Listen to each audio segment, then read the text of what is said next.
শিক্ষামন্ত্রী হিসেবে এহসানুল হক মিলন দায়িত্ব নেয়ার পর শিক্ষা মন্ত্রণালয়ে দুই নারীর উত্থান ঘটেছে, যাদের দাপটে শিক্ষা মন্ত্রণালয় তটস্থ থাকে। তাদের এই প্রভাববাজির খবর একরকম ওপেন সিক্রেট। তাদের এই দাপটের নেপথ্যে মন্ত্রী এহসানুল হক মিলনের সাথে তাদের ব্যক্তিগত সম্পর্ক, যে সম্পর্কের জন্ম মিলন মন্ত্রী হওয়ার পর। এই দুই নারীর নাম সাভিয়া ও মিথিলা। এরা দৈনিক শিক্ষা.com নামে একটি গণমাধ্যমে কাজ করেন, তবে তাদের প্রধান কাজ সচিবালয়ে শিক্ষা মন্ত্রণালয়ে সারাদিন বসে থাকা। শিক্ষামন্ত্রী যেখানে যান সেখানে তারাও যান। মন্ত্রী ঢাকার বাইরে গেলে এই দুইজন একই সাথে মন্ত্রীর গাড়িতে চড়েই যান। ঢাকার বাইরে মন্ত্রীর সাথে নিউজ সংগ্রহে গেলে মন্ত্রীর গাড়িতেই তারা চলাচল করেন, যা শিক্ষামন্ত্রীর নিউজ কাভারে যাওয়া অন্য সাংবাদিকদের চোখে পড়েছে।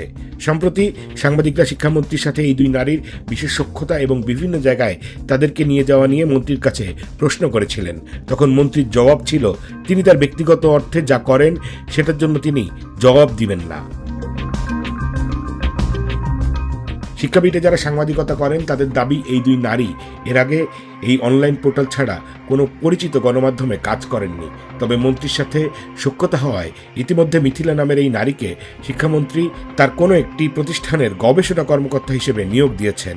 এরপর থেকে শিক্ষামন্ত্রীর সব গুরুত্বপূর্ণ মিটিংয়ে তাকে রাখা হচ্ছে, যা মন্ত্রণালয়ের অভ্যন্তরে অনেক প্রশ্নের জন্ম দিয়েছে। এমনকি মন্ত্রণালয়ের বিভিন্ন গোপনীয় বিষয়েও এই মিথিলা মন্ত্রীর প্রতিনিধি হয়ে অংশ নিচ্ছেন।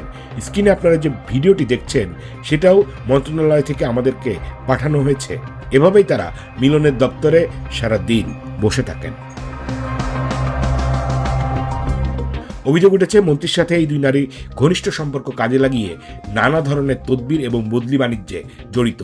সংবাদ সংগ্রহে মন্ত্রীর দপ্তরে যাওয়া এই দুই নারীর সাথে এহসানুল হক মিলনের বিশেষ সম্পর্ক শিক্ষাপীঠের সাংবাদিকদের নজরে পড়েছে এবং বিষয়টি নিয়ে নানা হাসি ঠাট্টাও চলে।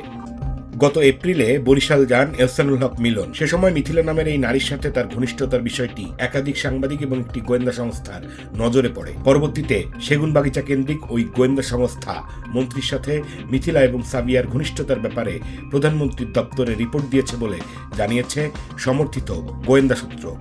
মিথিলার সাথে তার ঘনিষ্ঠতা বেশি বলেও জানিয়েছে সূত্রটি। আমরা এই প্রতিবেদনটি প্রস্তুতের সময় জানতে পারি এহসানুল হক মিলনের সাথে একজন নারী এমপি এবং যুব দলের এক নেত্রীর ঘনিষ্ঠ সম্পর্ক রয়েছে, তবে এ ব্যাপারে এখনো বিস্তারিত জানা সম্ভব হয়নি। সংবাদ সংগ্রহে যাওয়া নারী সাংবাদিকদের সাথে বিশেষ সখ্যতা গড়ে তোলা, ঢাকার বাইরে বিভিন্ন জায়গায় নিজস্ব গাড়িতে তাদেরকে নিয়ে যাওয়া, নিজের প্রতিষ্ঠানে গবেষণা কর্মকর্তা হিসেবে নিয়োগ দেওয়ার মতো ব্যাপারগুলো এহসানুল হক মিলনের চরম অপেশাদারিত্বেরই প্রমাণ। জাওয়াদ নির্ঝর, লন্ডন, যুক্তরাজ্য।